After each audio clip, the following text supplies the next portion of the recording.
curled my body over the tiny baby as best I could.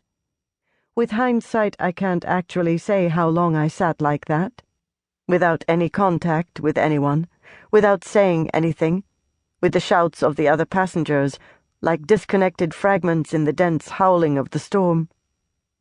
Perhaps it was 10 minutes. It might have been only a few seconds. "Sarah!"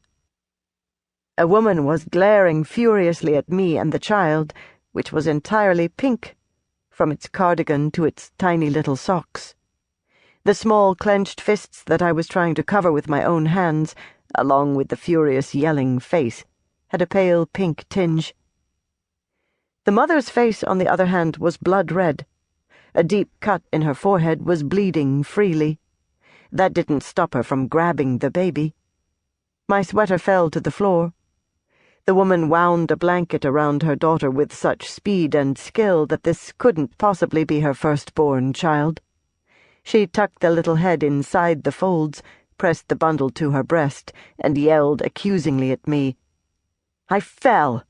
I was moving along the carriage, and I fell." "It's okay," I said slowly. My lips were so stiff that I had difficulty speaking. "Your daughter isn't hurt, as far as I can tell." "I fell," sobbed the mother, kicking out at me without making contact. "I dropped Sarah. I dropped her." Freed from the troublesome child, I picked up my sweater and put it on.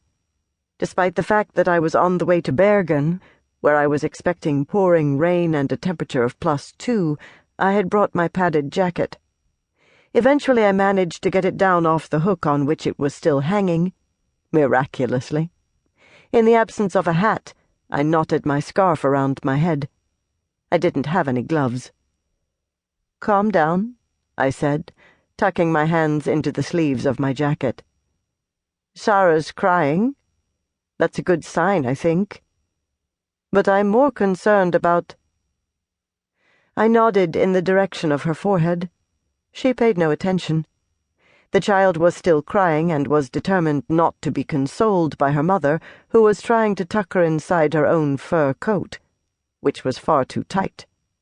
Blood was pouring from her forehead, and I could swear it was freezing before it reached the sloping floor, which was now covered in snow and blood and ice.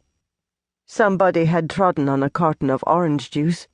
The yellow lump of ice lay in the middle of all the whiteness like a great big egg yolk. The warmth refused to come back into my body.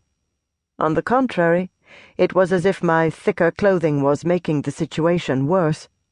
True, the numbness was slowly receding, but it was being replaced by piercing, stabbing pains in my skin. I was shaking so hard I had to clench my teeth to avoid biting my tongue. Most of all, I wanted to try to turn my wheelchair around so that I was facing all the cries, facing the weeping of a woman who must be right behind me, and the torrent of swear words and curses coming from someone who sounded like a teenage boy whose voice was just breaking. I wanted to find out how many people were dead, how badly injured the survivors were, and if there was any way of securing the windows against which the wind was pressing as it increased in strength with every passing second. I wanted to turn around, but I couldn't bring myself to take my hands out of the sleeves of my jacket. I wanted to look at my watch, but couldn't bear the thought of the cold against my skin. Time was as blurred to me as the whirling snow outside the carriage, a chaos in grey, with strips of blue lilac glimmers from the lights that had started to flicker. I couldn't grasp the idea that it was possible to be so cold. More time must have passed since the crash than I thought. It must be colder than the train driver had said over the loudspeaker on our way into Finse. He had warned the smokers. It was -20, and not a particularly clever idea to try to grab a couple of minutes' pleasure. He must have been wrong.